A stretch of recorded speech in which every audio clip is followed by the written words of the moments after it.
Daniel in Wisconsin, and the other callers, I'm very sorry. We've run out of time, but we're going to take Daniel. Daniel, you want to talk about genocide in the Bible? Is that correct? That's correct. So what in particular did you want to talk about?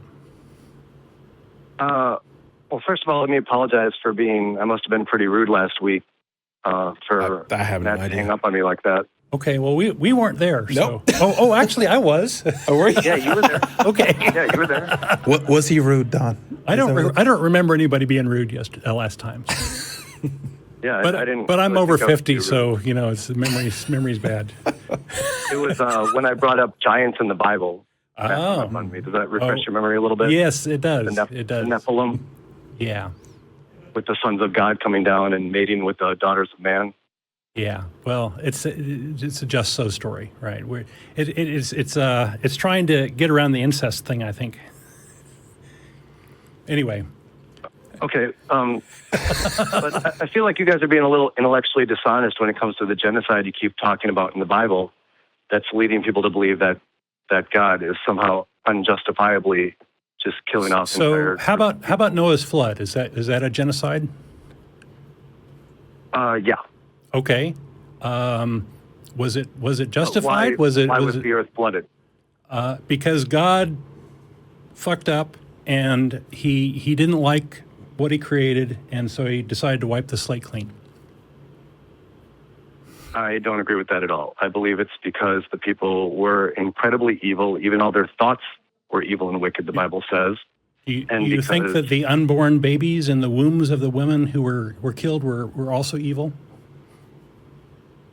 Or just collateral damage? I think God is outside of, our thoughts and knew that they would grow up to be evil just like their parents. Well, if that was the case, didn't he know before he created this first set that they were going to be evil and he was going to have to wipe the slate clean in the first place? Of course. So that points to a few inefficiencies, a few. How so? Because I believe that points to the fact that eventually the world was going to be saved just like how Noah and his family was saved through Jesus Christ, of course. Yeah. And that's a good system to go for, to create something that you know is going to become problematic, that you know is going to reach a certain end, but still say, you know what, that's the best I've got. Let's just go with this, and we'll flood the earth, and we'll, try again, even though you know where it's going to go.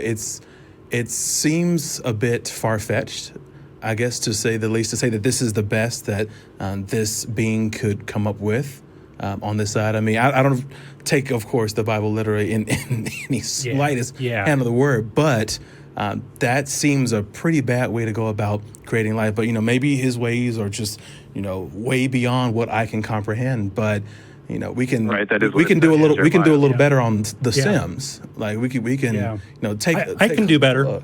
It's just like that's Does that make me better than your God? I think it does. Because if I'm creating, this entire world, this universe, this species, and I know that these bad things are going to happen, I'm going to have to punish these beings that I've created. And I can see all these actions that may make me take two steps back to say, you know what, I need to re-examine what I'm doing. Something about how I'm setting this up is leading to this. What am I doing wrong, or should I even do this at all if this is going to be the result? It's, having compassion for, these creations that you're making. If you can't even have that compassion and you have the foresight to see all this stuff that's coming down the pike, if you can't even take the time to look at that and stop and take stock of what you're doing, then we kind of have a problem with that thought process and decision making. Were these people not warned to turn away from their evil? Did he not know that they were going to ignore that warning and still proceeded with the creation anyway? Well, they have free will. Well, they totally have free will, but what kind of love is outside of free will? Well, the love that wouldn't lead someone to creative beings just to punish them later, knowing that was going to be the case. That isn't love to me.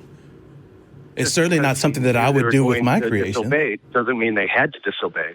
Well, no, they didn't have to disobey. But if you're setting up the entire system including you're setting up the entire framework, their creation, the punishment, the reward, the entire system. You're responsible for that, especially if you have the foresight and knowledge of what's coming down the pike in the first place, and you still decide, yes, we're going to still move ahead with this lovely plan, even though it's going to lead me to torture millions of my own creations. It's still fine.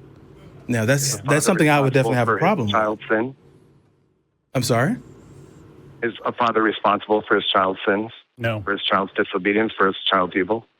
No, not on that side. But if you had the foresight... That child was a product of the sexual intercourse with his mother. But he didn't actually create, number one, the entire system. It didn't have the foresight to know exactly what that being would do versus someone that made the entire thing from scratch as far as the understanding goes.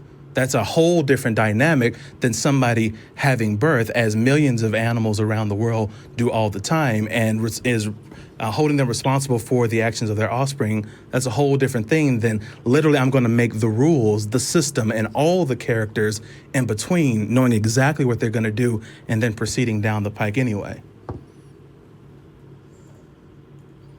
But anyway. How do we know that God didn't choose to not know? How do we know that God existed at all? Okay. Well, now we're off in crazy. A little bit, but but we've reached the end of the show anyway. Yeah, Daniel, so. thank you for your call. You're welcome to call again. But we're going to end the show.